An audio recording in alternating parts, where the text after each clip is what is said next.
சென்னையின் பல்வேறு பகுதிகளில் கனமழை பெய்த நிலையில் மெரினாவில் பொதுமக்கள் செல்ல விதிக்கப்பட்ட தடை 2ஆம் நாளாக நீடிக்கிறது.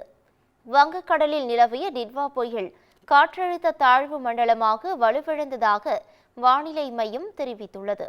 இந்த நிலையில் சேப்பாக்கம், அண்ணா சாலை, சேத்துப்பட்டு, மயிலாப்பூர் உள்ளிட்ட சென்னையின் பல்வேறு பகுதிகளில் மழை பெய்தது. அதிகாலையில் இருந்து மழை தொடர்ந்து வருவதால் கல்வி நிலையங்கள், பணிக்கு செல்வோர் கடும் அவதியடைந்தனர். மெரினா கடற்கரைக்கு செல்ல பொதுமக்களுக்கு விதிக்கப்பட்ட தடை இன்றும் தொடர்கிறது. தடுப்புகள் அமைத்து போலீசார் கண்காணிப்பு பணியில் ஈடுபட்டுள்ளனர். தொடர்ந்து சென்னையில் 2 நாட்களுக்கு கனமழை பெய்ய வாய்ப்பு என தனியார் வானிலை ஆர்வலர் பிரதீப் ஜான் தெரிவித்துள்ளார்.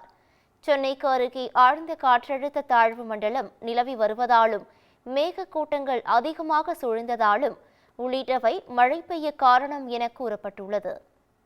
மோசமான வானிலை காரணமாக சென்னை அந்தமான் இடையே 6 விமான சேவைகள் ரத்து செய்யப்பட்டன. வங்கக்கடலில் டிட்வா புயல் வலுவிழந்த போதும் சென்னையின் பல்வேறு இடங்களில் கனமழை கொட்டி வருகிறது.